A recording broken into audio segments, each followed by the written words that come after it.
Olá! O canal Mil Luzes tem o prazer de narrar o terceiro livro da trilogia de André Luiz Ruiz pelo Espírito Lúcius. Este livro falará sobre o período de transição da Terra, que deixará de ser um planeta de provas e expiações e por isso não poderá mais abrigar espíritos que não desejem o crescimento espiritual. No capítulo 41, todos os espíritos trabalhadores se reuniram na casa espírita, cuidada por Jurandir. O clima era de paz e amizade. Quando Ribeiro, o dirigente espiritual da casa, entrou em oração, sua luz, antes pequena, foi amplificada e ele abriu um corredor energético que se conectou com os espíritos muito evoluídos. Em seguida chegou Nossa Senhora, com sua imensa luz, e muito comovida deu conselhos e avisos importantes a todos os presentes. Lembre-se de deixar o seu like e se inscreva no canal. Acompanhando Bezerra de Menezes, Adelino e Jerônimo rumaram para as proximidades do satélite terrestre.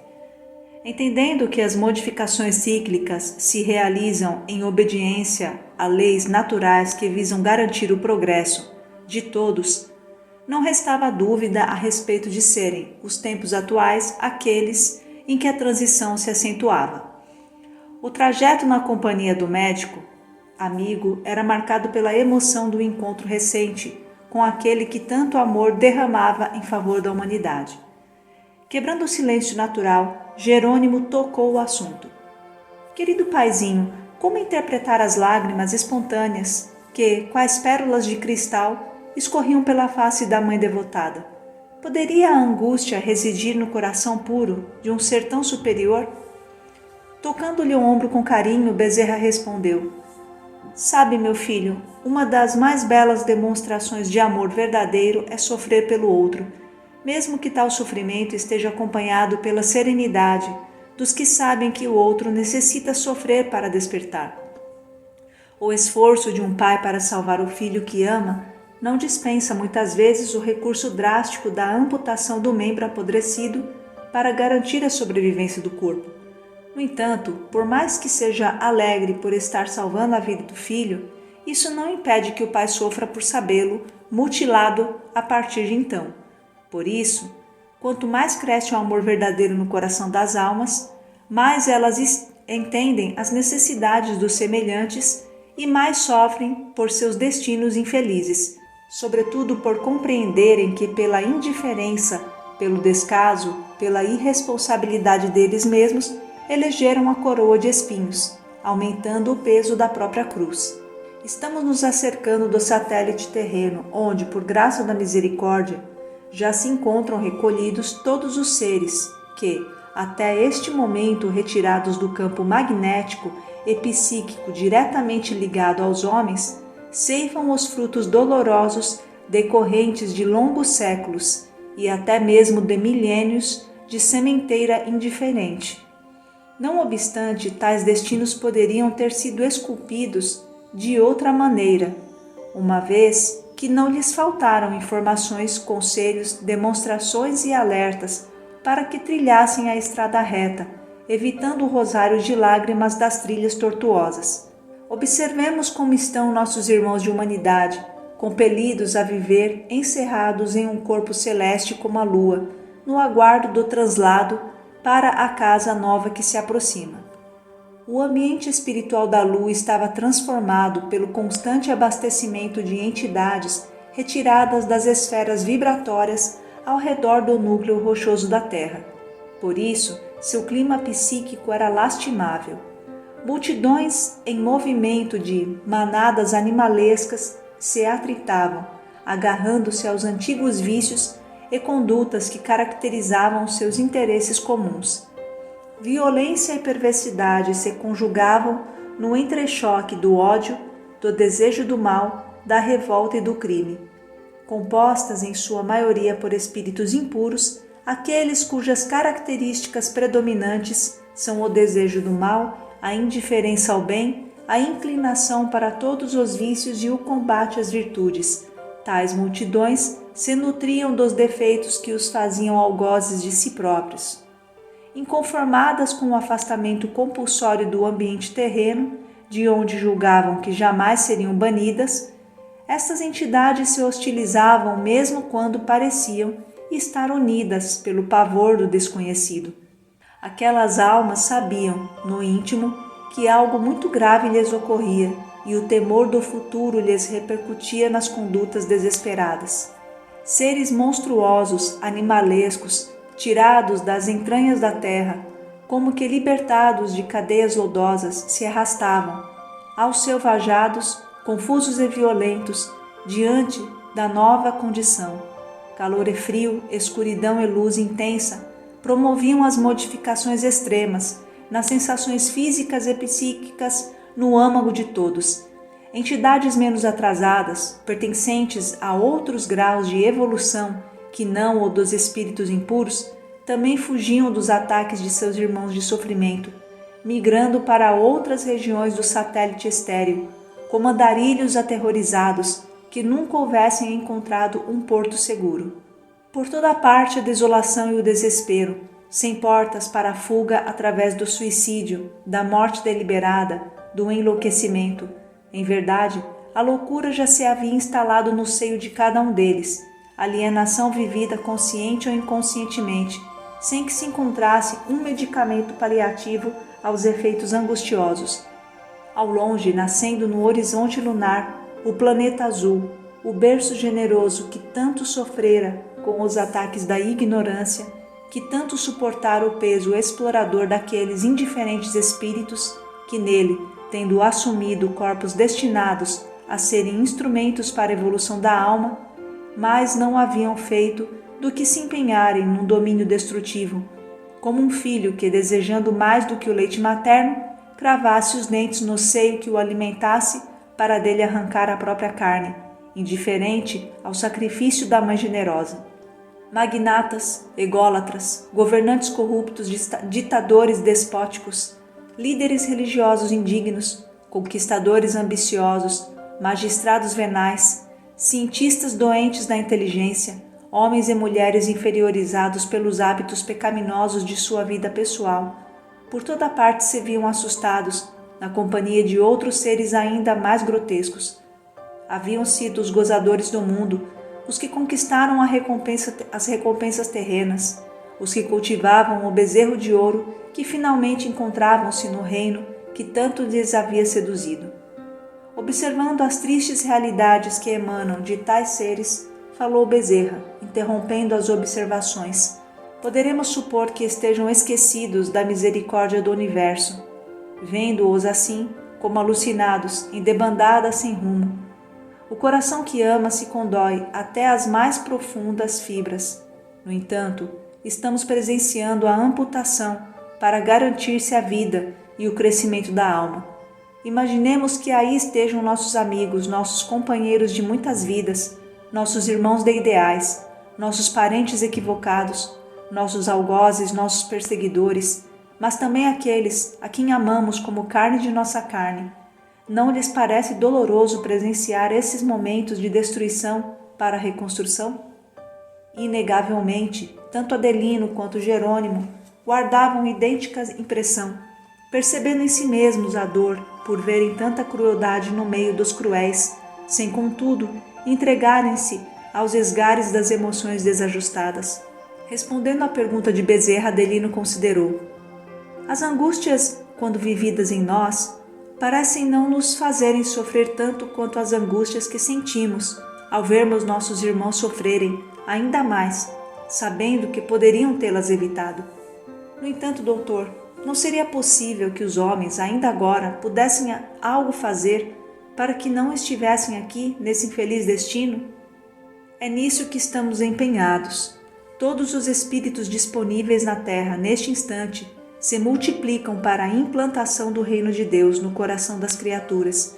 Nesse mesmo momento, filhos, almas dos dois lados da vida se desdobram para fazer acordar para o bem o pensamento dos indiferentes, para tocar a sensibilidade dos filhos de Deus no sentido de escolherem o bom combate, atacando as mazelas íntimas que têm trazido para cá todos estes infelizes, culminando a obra da evolução dirigida pelo amor do Cristo.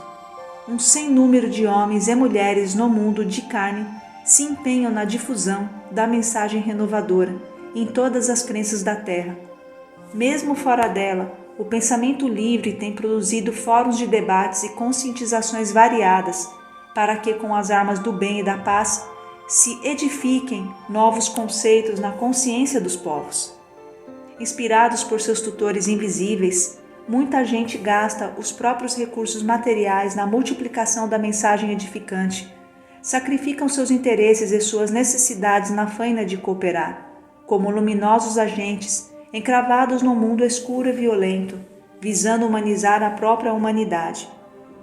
Meios de comunicação variados transportam o chamamento como resultado do progresso tecnológico propiciado por Jesus para que, antes do final dos tempos, o seu Evangelho, a boa notícia, fosse pregada como um chamamento amistoso por toda a terra. Somente depois disso é que não seria mais possível improvisar medidas salvadoras. Estamos no término desse ciclo, meus filhos, tentando multiplicar em tempo as informações da consolação celeste para que os fiéis adeptos da verdade lhe correspondam ao chamado, não por imaginar que estão fazendo um favor a Deus, mas sim por entenderem que estão aceitando as medidas indispensáveis para a salvação das próprias almas. Imaginemos um médico que, conhecendo o mecanismo da propagação de uma doença, se esforçasse para convencer uma comunidade atrasada da necessidade de lavar as mãos para evitar o contágio. Sem entendimento dos processos de contágio, nem da existência de micro-organismos invisíveis que se transmitem pelo contato, a maioria julgaria alucinado e sem sentido o esforço daquele homem, aparentemente sem qualquer fundamento, e que a lógica da ignorância claudica nela mesma e a si própria, ser vítima. Então, malgrado o esforço do médico amigo, que não dispõe de tempo para provar suas teses ou seus alertas, os sábios, os doutos, os inteligentes e arrogantes o ridicularizarão, no que serão seguidos pela maioria dos ignorantes, que sem base nem consciência prefere adotar para si as opiniões dos que julgam detentores do saber. No entanto, os mais simples e de boa fé, que observando a sinceridade do médico, aceitarem adotar as condutas profiláticas protetivas, mesmo sem lhes compreender o mecanismo mais profundo, deixarão de passar pelas agruras do contágio e da morte, enquanto verão perecer os sábios, doutos, inteligentes, arrogantes e gozadores, porque não se dispuseram a adotar condutas tão simples como a da lavagem das próprias mãos. Depois de contaminados, poderão lavar as mãos tantas vezes quanto desejarem, mas isso já não será capaz de evitar-lhes a morte. Já terá sido tarde para acreditar nos avisos e então lastimarão a triste escolha do orgulho presunçoso, da arrogância do falso saber, da egolatria exacerbada. As coisas mais simples, meus filhos, costumam ser as mais difíceis de se entender e de se fazer. Recordemos do mito do paraíso perdido. Fala-nos a Escritura que Adão e Eva tinham todas as facilidades garantidas. Sua única tarefa era evitar a prática de uma só conduta. Querem coisa mais simples? Deveriam abster-se, deveriam obedecer, deveriam evitar. Mas como nos ensina a passagem simbólica, foi justamente isso que não fizeram. Quando tinham a garantia do paraíso de delícias, sem nenhum gasto de energia, preferiram trabalhar para perdê-lo. Isso contraria até mesmo a lei do mínimo esforço. Essa é a seleção feita pelas criaturas quando, ao invés de modificarem seu caráter, dão mostras de que são insubmissas e arrogantes, desconsiderando todos os alertas como coisas sem sentido, porque não desejam modificar suas rotinas. Não resta à lei do universo, então, outro caminho senão apresentar-lhes o fruto de suas deliberações. Para os que estão aqui, que já tiveram a sua oportunidade e não a aproveitaram, o tempo de acertar e errar chegou ao fim nesta etapa evolutiva. Precisam agora receber o fruto de suas escolhas, para que aprendam a eleger melhor daqui para adiante. Fazendo uma pequena pausa enquanto olhava para a superfície da lua, com um olhar entristecido, mas sereno, Bezerra esperou alguns segundos como se a divisasse mais longe e por fim continuou. Mas os seres que ainda estão na Terra, valendo-se das oportunidades do tempo no grande relógio da eternidade, aquele que reduz séculos a horas, décadas a minutos e anos a segundos, podem ainda contar com alguns segundos para tentarem reverter a inferioridade pelo cultivo dos valores da nova humanidade, com ânimo sincero, com arrependimento pelos erros cometidos, com esforço de superação de si próprio, evitando tanto o estágio preparatório na Lua, como também a transferência para o outro destino, que, por suas peculiaridades, é bem mais doloroso e exigente do que o próprio estágio lunar. Surpresos com a revelação da existência de algo pior do que aquele que tinham sob os próprios olhos e que os feria até as fibras da alma, Jerônimo indagou: "Como assim, doutor? O que o senhor quer dizer com um destino bem mais grave? Porventura haverá coisa pior do que o que estamos vendo?" Foi então que, enlaçando seus dois acompanhantes, Bezerra tomou um rumo na direção do cosmos enquanto ia conversando acerca do futuro. "Filhos, agora vocês entenderão o porquê das lágrimas da mãezinha querida.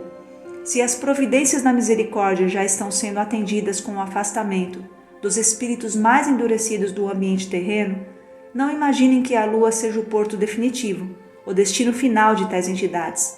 Trata-se de medida preparatória de adestramento pela dor, cuja finalidade é apartar o que precisa ser transferido para o alvo final. Observem ao longe, aquele ponto bem à nossa frente." Apontou Bezerra na direção de peculiar corpo celeste que, de imensas dimensões, devorava distâncias na velocidade vertiginosa dos astros massivos, em obediência a órbitas desconhecidas dos mapas solares. Não é prudente que nos acerquemos muito mais, porquanto já daqui, de onde estamos, recebemos o impacto desagradável de suas emanações primitivas, carregadas de um magnetismo inferior. Os dois companheiros de Bezerra estavam em mutismo insofreável. Trata-se de mundo conhecido das lendas antigas, como o portador da destruição, causador de traumas geológicos e mudanças bruscas na estrutura magnética e elétrica da Terra. Isso sem falar no caos civilizatório que em todas as suas aproximações sua influência provocou. Apesar disso, a sua aproximação é vista como um grande benefício para o aceleramento das mudanças. Ainda que nesta distância da órbita terrena, suas magistrais dimensões e a grandeza de seu campo magnético psíquico já se fazem sentir ao longo de sua trajetória, chegando aos homens bem antes de que sua massa se faça visível aos olhares aterrados. Sua presença energética desperta nos que lhes são afins as emoções grotescas, as práticas mais vis pelos vícios que alimenta, das baixezas morais que estimulam, porque, primitivo como disse, tal orbe emite esses sinais, que se conectam com os que se lhe assemelham em vibrações e desejos, alimentando-os com seu psiquismo, fortalecendo-os nos seus desejos e nas práticas inferiores. Precedendo-lhe a influência magnética e gravitacional que se avoluma, observa-se há décadas a piora dos padrões emocionais do planeta, o avolumar das crises sociais, dos crimes hediondos, das leviandades nos costumes, agora acrescidos das modificações climáticas, de surpreendente e inesperada variação do magnetismo planetário como modificação da posição dos polos da Terra. Fenômenos inusitados confundem a mente dos homens de ciência, cheios de teorias e cegos para a verdade. Várias instituições científicas estão informadas da aproximação desse corpo massivo, mas por prudência ou por receio de se ridicularizarem, não se dispuseram ainda a reconhecer a emergência que se abate sobre toda a humanidade, preferindo adotar condutas contemporizadoras, ou até mesmo procurando preparar as pessoas empregando recursos subliminares como filmes, reportagens, documentários de desastres, tratando do assunto de maneira ficcional. Gradualmente, porém, a influência gravitacional desse corpo planetário vai apertar seus laços sobre os demais planetas do Sistema Solar, demarcando a sua trajetória com as naturais consequências de sua presença intrusa e gigantesca. Aproximando-se do nosso Sol. Este é o corpo celeste que, como um ímã poderoso, separará a limalha de ferro pelo poder que já exerce e exercerá ainda mais sobre tudo que se sintonize com sua vibração. Homens e espíritos no mesmo padrão serão por ele reclamados como um patrimônio que lhe pertence, liberando a Terra para novas etapas de crescimento e evolução. Talvez venha a ser confundido por muitos com um cometa, com um astro que se chocará com o nosso planeta, com um mensageiro do mal pelo medo e aflição que provocará. Outros se valerão dele para atormentar seus irmãos de humanidade, tentando arrancar-lhes os últimos bens materiais que possuam. Mal intencionados se valerão de tal presença ao céu para apregoar o fim do mundo, levando o caos aos mais ingênuos e despreparados. Marcada por eventos cataclísmicos datados de milênios, a humanidade sentirá a aproximação do novo ajuste de contas, e cada qual saberá dizer se, no fundo de si mesmo, fez o que deveria ter feito para a modificação de suas vibrações. Por fim, a aproximação maior provocará as alterações geológicas, climáticas e energéticas que promoverão a depuração da humanidade, pelo perecimento de muitos e pela separação das almas. Para eles serão levadas aquelas que já se encontram estagiando na superfície do satélite lunar. Batizado desde a antiguidade com diferentes nomes, tais como Nibiru, Marduk, Hercólobos, pela ciência chamada de Planeta X, também apelidado de astro higienizador ou chupão pelos espiritualistas de diversas vertentes. Este é um mundo novo, mundo em formação dotado de uma humanidade primitiva que precisa de irmãos mais capacitados, treinados no aprendizado terreno, que a ajudará acelerando sua evolução. E enquanto fazem isso, desbastam as próprias arestas ao conviver com as asperezas de um planeta primitivo e rústico, que lhes fornecerá as oportunidades para lições novas de disciplina e transformação. É por isso que Maria chorava como viram. Se o sofrimento da lua é apenas expansão da maldade dos que nela foram congregados, nenhum deles imagina o que os espera em um mundo novo como esse. Sofrimento que compunge o sentimento dessas almas superiores, que tudo fizeram para adiar o trágico encontro dos maus com seus próprios destinos. É da lei que a sementeira é livre, mas a colheita é obrigatória. Os dois ouvintes estavam atônitos. Ao longe divisavam um grande corpo celeste avermelhado pelos gases que o envolviam, com um tamanho imenso para os padrões terrenos e que, como Bezerra afirmava, era dotado de uma atmosfera fluídica primitiva, que já se podia sentir mesmo estando a milhões de quilômetros de distância. Como haveria de ser árdua a vida naquele corpo celeste? Pensavam em silêncio. Interessado em maiores informações, Adelino perguntou: poderíamos visitar a superfície deste orbe? Sem perda de tempo, Bezerra respondeu: os cuidados que precisaríamos adotar na realização de tal empreendimento exigiriam um esforço e um tempo de que não dispomos neste momento, sobretudo porque não é interessante perturbar nossos irmãos de humanidade com descrições deprimentes e chocantes acerca das condições evolutivas embrionárias que marcam a superfície de tal orbe primitivo. É suficiente para os nossos objetivos que nos conduzem informarmos aos nossos irmãos da humanidade de que esta é a hora definidora de suas vidas e que a aproveitem da melhor forma para que não acabem mudando de casa, que não percam tempo na transformação decisiva de suas tendências mais profundas, porque pelo tamanho do planeta que estão observando, não faltará espaço para boa parte dos 30 bilhões de espíritos que, encarnados ou desencarnados, estagiam na Terra ou em seus níveis vibratórios. No entanto, poderíamos nos aproximar, assimilando as energias densas que visam a plasmagem perispiritual indispensável, caso nos interessasse um aprofundamento na apreciação de suas peculiaridades para a descrição futura.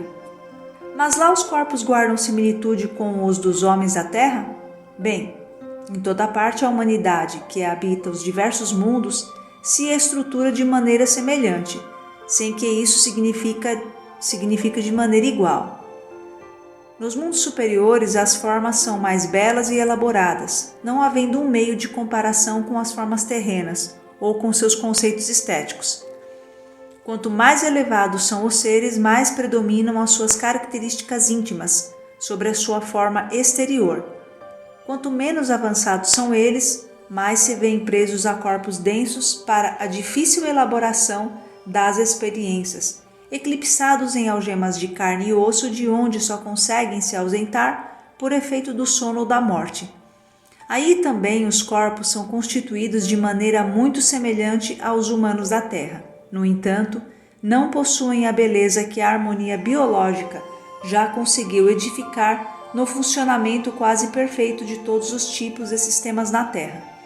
Corpos rudes, primitivos, com cérebros ainda em desenvolvimento no atrito das formas, serão modelados para que o instrumental do pensamento possa expressar a intensa riqueza de ideias de que são portadores os novos membros. A hostilidade dos elementos atmosféricos auxiliará nos esforços da sobrevivência para o estímulo ao raciocínio na superação de tais obstáculos. A reminiscência de uma sociedade mais avançada ajudará os novos moradores na construção de embriões de comunidades nas quais tentarão reproduzir as instituições do planeta que deixaram. Talvez edifiquem monumentos de pedra em homenagem aos seus antigos amigos e ao paraíso que perderam, cuja lenda provavelmente criarão para explicar aos amigos do mundo novo como é que foram parar lá e por que motivos foram condenados ao degredo. No entanto, terão braços, pernas, força física, necessidades básicas para a sobrevivência em corpos que só encontramos paralelo nos fósseis da nossa Terra, que atestam a evolução da forma humana. A humanidade terrena, que for exilada para lá, se transformará no elo perdido na estrada evolutiva dos seres que o habitam, porquanto, antes de sua chegada, o primitivismo morfológico predominava na longa edificação das formas. Depois de se aportarem ao destino, os recém-chegados levaram um modelador diferente para as formas, que passarão a progredir para corpos mais bem torneados, melhor elaborados, produzindo uma figura com feições mais delicadas. Sob o esforço sucessivo de infindáveis reencarnações, melhorarão as formas pela imposição de sua nova estrutura perispiritual sobre a matéria obediente, além de receberem o impulso dos espíritos superiores, que, conduzidos pelo mesmo Cristo, ali operam para forjar os novos futuros para os irmãos de humanidade. Grande laboratório de formas em busca de modificações de almas, esta casa do Pai continuará, ela também, sob a administração cósmica do Divino Mestre, na condução do rebanho, que desde os longínquos tempos recebeu de Deus com a tarefa de encaminhá-lo ao crescimento espiritual na escola do universo. E como o Senhor bem o realçou nas passagens que chegaram aos dias do presente, do rebanho que o Pai lhe houvera confiado, nenhuma ovelha se perderia. Não se trata, pois, de uma derrocada moral, realçando a incapacidade pedagógica do amigo celeste. Trata-se de um curso de aprendizado rápido, de depuração intensa, de amadurecimento contínuo, graças ao qual Jesus conseguirá fazer com que despertem para a verdade e dessa forma almejem regressar um dia ao planeta azul, de onde foram retirados milênios antes. Silencioso e inflexível em sua trajetória determinada, fluía o corpo celeste com suas peculiaridades, gasosas projetando-se por seus lados, qual cometa que desprendesse os gases durante o seu deslocamento na aproximação com o sistema solar. As imagens eram mais fortes do que todas as palavras e por isso os três se mantiveram na observação à distância, meditando na sabedoria das leis do universo que se valem das próprias limitações das criaturas para daí retirarem os materiais para o progresso delas mesmas. Esperança antes do sofrimento. Convite antes da separação temporária. Suor antes que só restassem lágrimas de arrependimento. Luz do espírito para combater as novas trevas da matéria. Assim agia a solicitude superior, tentando amparar todos os alunos da escola da vida. Era a concretização do momento sublime da grande transição, conforme mencionado em tantos textos religiosos por milênios afora, como também constante da última pergunta do Livro dos Espíritos. O reino do bem poderá um dia realizar-se na Terra? O bem reinará na Terra quando, entre os espíritos que vêm habitá-la, os bons predominarem sobre os maus. Então eles farão reinar na Terra o amor e a justiça, que são a fonte do bem e da felicidade. Pelo progresso moral e praticando as leis de Deus é que o homem atrairá para a Terra os bons espíritos e afastará os maus. Mas os maus só a deixarão quando o homem tiver expulsado de si o orgulho e o egoísmo. A transformação da humanidade foi anunciada e é chegado o tempo em que todos os homens amantes do progresso se apresentam e se apressam, porque essa transformação se fará pela encarnação dos espíritos melhores, que formarão sobre a terra uma nova ordem.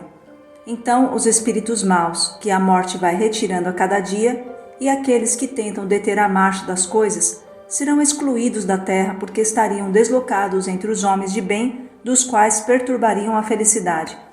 Eles irão para mundos novos, menos avançados, desempenhar missões punitivas para o seu próprio adiantamento e de seus irmãos ainda mais atrasados. Nessa exclusão de espíritos da terra transformada, não percebeis a sublime figura do paraíso perdido? E a chegada à terra do homem, em semelhantes condições, trazendo em si o germe de suas paixões e os traços de sua inferioridade primitiva, a figura não menos sublime do pecado original? O pecado original, sob esse ponto de vista, se refere à natureza ainda imperfeita do homem, que é, assim, responsável por si mesmo e por suas próprias faltas, e não pelas faltas de seus pais.